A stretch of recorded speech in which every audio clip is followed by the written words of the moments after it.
mirada, sonríe, muy bien. ¿Ahí?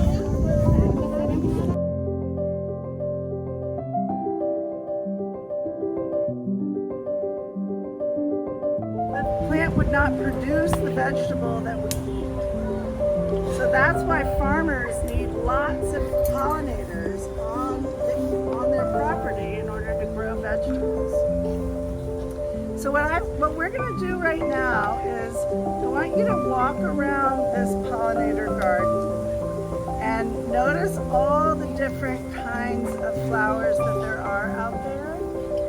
And maybe you also look closely and see the pollinators that are visiting the flowers.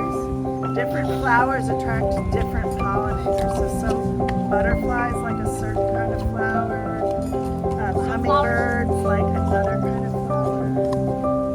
But I want you to pick a flower, like really look around before you make a decision. And then choose a flower and come back here and we'll give you a paper and colored pens so that you can draw the flower. When you're done drawing, we're going to cut the flowers out and put them on this mural.